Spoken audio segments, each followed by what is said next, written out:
Vincent Calyada. Hello mga kalingap, isang magandang hapon po sa inyong lahat. At yan, kung bago pa lang po kayo sa aking YouTube channel, ako po si Vincent Calyada. Paki-like and share po nitong video ito para mapalawak pa po natin ang pagtulong po sa mga taong nangangailangan. At huwag niyo pong kalimutan na pindutin po ang notification bell para lagi po kayong updated po sa aking mga bagong uploads. At please po, don't skip ads kasi malaking bagay yan sa pantulong po natin sa mga taong nangangailangan. So ngayon mga kalingap ay nandito tayo kala Jasmine. At si Jasmine daw po ay may problema. So tanungin po natin kung anong problema niya at kung ano po yung may tutulong ni Kuya Vincent para sa kanya. So tara mga kalingap at kamustahin po natin sila. Ayan mga kalingap. Ayan dito si Jasmine na. Ayan, bahay nila oh. Sira na talaga mga kalingap. Grabe, kawawa naman. Ay, hello. Magandang hapon. Yan si Jasmine mga kalingap. Grabe. Sira na talaga ang bahay ninyo. So, ayan, kamusta na Jasmine? Hindi po okay. Hindi okay. Bakit nasabi mo hindi okay? Dahil po sa bayaran sa school. Dahil sa bayaran sa school? Madami, ano ba, nang madami kayong bayarin o ano? Ano mga Ano po, departmental fee. departmental fee? Tapos po yung libro gano'n. Libro, napakahirap talaga no, pag nagka-college na wala kang Tsaka, financial. Lalo na kung hirap yung magulang mo sa financial. So, anong sinabi sa'yo ng magulang mo? Anong pinaliwanag sa'yo? Sinabi mo na ba ito kala mama at papa mo? Na, opo. o anong reaction nila? Nag-iisip po. Nag-iisip. So, ikaw, ano mo? As a student, anong na parang naiisip mong paraan para makatulong kala mama mo? Ano po, yung mga gamit po na hindi ko na ginagamit, binibenta ko po para makaipon po, pambayad. Binibenta mo para makaipon para sa pambayad. So, nahihirapan ka ba? Sobra po. Sobra. Saan ka nahihirapan? Sa school, hindi naman. Siguro yung pag-aaral, hindi naman. Sa ano po, mga bayarin po. Sa mga bayarin. Pero nauunawaan mo yung kalagayan ninyo. Paano mo siya inuunawa yung ganyang bagay? Lalo na ngayon, may bayarin ka. Sinasabi po ni mama na gagawan po nila ng para. Gagawa nilang paraan. Pero may time ba na hindi kaya talaga magawa ng paraan? So, ano yung naiisip mo nung Wala po. Dadasal na lang po sana ma-iraos ko po. nagdadasal ka na sana maraos? Para kumbaga may dumating na blessing ng ganun. Eh, mahirap kung ganyan yung sitwasyon na Yeah. kahit si papa mo, hirap din sa kasi nabalitaan ko na may problema lalo na financial. So, doon ka nahihirapan sa financial. Opo. Malaki pa ba ang bayarin mo sa school? Po. Malaki pa? Nung gano'n pa kalaki ang bayarin mo? Ngayon po nag-e-exam na po kami. Kamusta? Okay naman. Nakapag-exam ka ba? Opo. Eh, wala ka mong, di ba may nabayad yung Yung tuition po. tuition? Ang nabayaran mo lang sa una, yung bigay sa'yo ni Doc Dennis, Opo, tsaka po yung enroll. yung enroll lang. Pero hindi pa totally bayad yung pang-enroll mo talaga. Siya na po yung pang-enroll. Siya na yung tuition fee mo, Opo. bayad na siya ng isang sem. Ay, hindi po. Hindi, Enroll lang po siya yung enroll lang. Magkano yung na-down mo?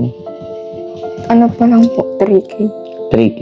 So magkano ba bayarin mo sa isang sem? 9,000 po. 9,000. So may kulang ka pang 6,000. Pero pa yung departmental fee. Ano pa yung mga kailangan mo doon? Yung sa libro po namin project, Sa libro, magkano bayarin mo sa libro? 1,000 plus po. 1,000 plus ang isa. Anong kada isang student, 1,000 plus? So, sa inyo na yung libro na yun. Ano po? Anong yung subject? Ano po? Modern Modern Philippine world po. Philippine World. word? So, yun ang inano mo. Grabe. Nahirapan na bang estudyante natin? O kaya pa? Kakayanin po. Bigyan mo nga ako ng isang dahilan kung paano lumalaban si Jasmine. Kasama mo ng buhay. Magpapaka-strong na lang po. Papaka-strong kahit hindi strong. Ha? Totoo ba? Pero alam mo ba, Jasmine, kahit anong problema ang dumating sa ating buhay, kaya yan. Hirap man tayo sa financial.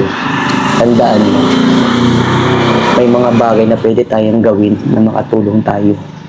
May mga bagay tayong pwedeng gawin para kumita tayo. Pero pansin ko, syempre, hindi na kaya na ng time mo eh. Kasi pag college na, parang yung oras mo, bitin na.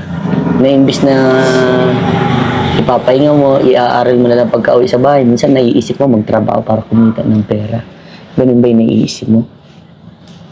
Bakit parang napipil ko, parang gusto mong umiyak? May gusto ba sabihin si Jasmine sa akin?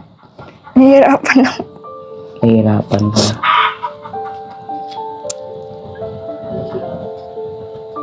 Grabe na ba ang paghihirap?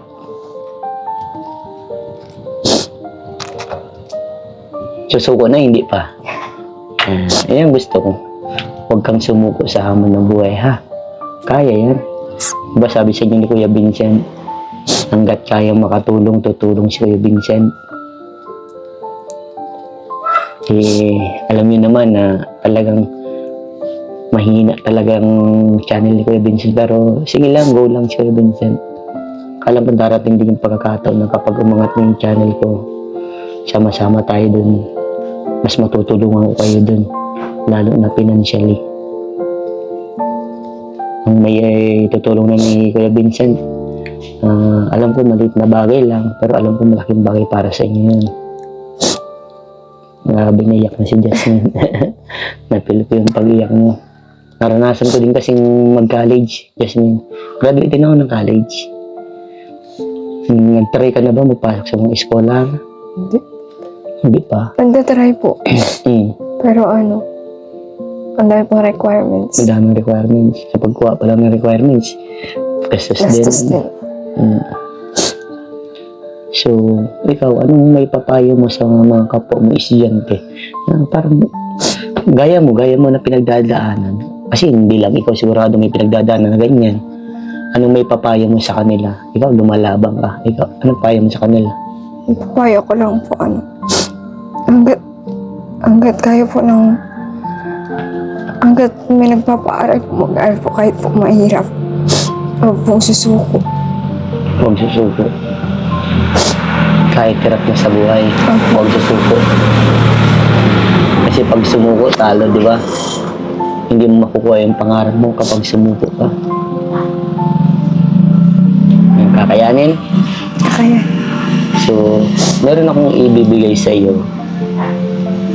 Pang ano lang ta, ano. Alam ko kahit pa paano, pang dagdag ito sa mga gastusin mo.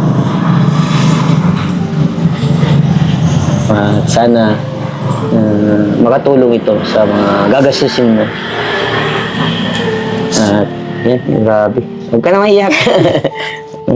Basta si Kuya Vincent mo, ano yan, parang superhero. Dadating at dadating yan. Dadating at dadating ang tulong para sa mga katulad yung estudyante na nagtsatsaga talaga, na naglalaban sa amo.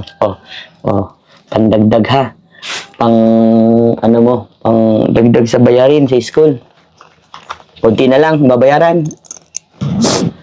Yan, hayaan mo, Jasmine, kapag mayroon pang dumating kay Kuya Vincent na biyaya, tutulong ko pa yan para sa inyo. Kasi kayo yung mga karapat-dapat na tulungan, na kumbaga nakikitaan ko kayo na hindi nyo wini-waste yung pagkakataon ba, yung mga tulong. Yung mga, kahit nasa financial, hindi nyo sinasayang. Kaya, masaya ako na may mga ganyang estudyante na talagang nagpupursige para maabot ang kanilang pangarap. At sana, huwag kang sumuko. Ano? Masahan ka ba yan? Mas patunayan mo pa sa sa mga viewers, sa mga dito sa paligid mo, na kahit ganyan yung tinatakbo ng buhay mo, kahit nahihirapan ka na, lalaban at lalabang ka para sa pangarap. Si Kuya Vincent, nakakatulong kahit sa financial, kahit maliit na bagay. Pero alam ko mas malaking bagay yun na itutulong ng pag-a-advise ko sa mga katulad ninyo. Diba? O, gumaan na ba o nahihirapan pang kaunti? Hirap pa? Hirap pa? Hmm. So, may gusto ko bang sabihin ba sa mga nagsusuporta sa inyo? Baka may gusto kong sabihin. Maraming salamat po sa mga nagsasuporta po sa amin. Lalo na po sa mga sponsor. Laki mami po yung binibigay niyo sa amin. Thank you so much po. Ano po? Malaking bagay. Napakasarap sa pakiramdam, na may mga taong tumutulong sa mga katulad yung naghihirap talaga sa buhay. Yung bang mga estudyanteng nangangarap ay tumutulong. At kaya mo, Jasmine, na kapag mayroong biyaya, makakaasa kayo. Ba't labis ang pag-iyak? Sige, iluwa mo yan para gumana ang pakiramdam mo. Sige. Ako na lang po kasi nakakabayad. Ano? Ako na lang po yung hindi nakakabayad sa department. Ay, ikaw na lang. So yan, ibayad mo muna yan. Ang susunod, yung libro. Priority na din ba yung libro o di pa? Priority na din. Priority. Mayaman lang si Kuya Vincent. Binayaran ko na lahat yun. Grabe. Mga kailan yung dapat na yung libro? Next week po. Ay, next week. May next week pa. Kaya pa. Abot na abot pa, Buti nga po, nagpapa-exam po sila kahit po hindi pa kami nagkakabayad ng tuition. Papa-exam. Kahit nakaka-down mo lang. Yun lang, problema pa. Yung 6,000, 6,000. Eh, yung departmental, bayad na. Babayaran na. Yung libro na lang, tapos yung yung pang tuition fee. Mabalik po ako sa school ngayon. At Ngayon? hanggang ngayon na lang.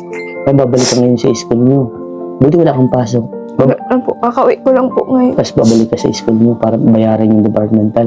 So, abot ka pa naman. Alas 2 pa naman lang, abot ka pa. So, laban lang, ha? Huwag ka na mag-iyak. Ha? Kasi si Kuya Vincent, tutulong yan, ha? Iba-iba yung pinangako ko sa inyo.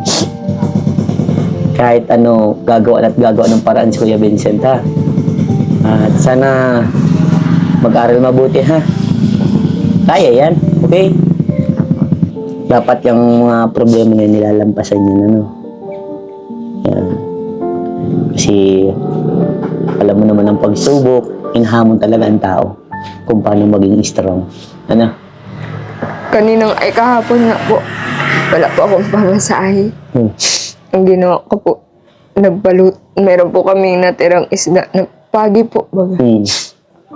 Tapos niluto po ni mama ng ginawa po niyang kinunot. Tapos binenta ko po. Nilako mo? Saan mo nilako? Dito lang po sa kampung namin. Para po. Bakit di ka nagsabi kay Kuya Vincent? Nahiya kang maglapit? Ha? Nako. Kung ngayon may pamasahe ka. Meron? Sure? Apo. Iiyak. Ang ka naman, iyak. Mapis pa Kuya Vincent. Para maglakas ang loob. Kaya mo yan. Huwag kang sumuko, ha? Dapat maging happy lang. At saka, lahat naman yung ginagawa mong sacrifice ay para sa pangarap mo yan. Diba? Business ang ginawa mo, diba? Apo. Ayun. Malayo-layo pa ang tatakbuhin. Kasi, ito isipin mo, Jasmine, tandaan mo, nasasabi ko malayo-layo pa ang tatakbuhin mo. Dahil, sisimula ka pa lang Nagsisimula ka pa lang para abutin yung pangarap mo. Pero, andyan na yung mga pagsubok, andyan na yung mga trials, di ba? Dapat, doon pa lang, nakukuha mo na kung paano ka lumaban. Paano mo pagsikapan palalo na maabot mo yung pangarap mo. Ha? Kaya yan. Huwag na mag-iyak, ha? Sa'yo din po, Kuya Vincent. Maraming salamat po. Kahit po, konting halaga po, ginagawa niyo po ng paraan. Para lang po matulungan kami. Kami pong mahihirap. At lalo na po sa mga viewers po namin. Sobra po kami nagpapasalamat at natutulungan niyo din po kami, lalo po si Kuya Vincent. Sana po marami ka pa po matulungan, Kuya Vincent. Hindi ko po masasabi, sobrang po ko nung papasalamat sa mga tulong po na binibigay mo sa amin. Ano po? Grabe na yan, ako na. Si Kuya Vincent kasi tutulong yun sa mga katulad ng estudyante may puno ng pangarap. Laban lang ha. Sige, God bless you, Jasmine. Alam ko di ka papabayaan ni Lord. Maabot ang pangarap mo. Alam kong gagawa ng paraan si Lord para mabigyan ka, mapunuan yung mga pagkukulang mo sa school. Ano? And God bless you. Mag-ingat palagi. Ano? Mag-aral mabuti. Ano? Sige na, bye-bye. Okay po.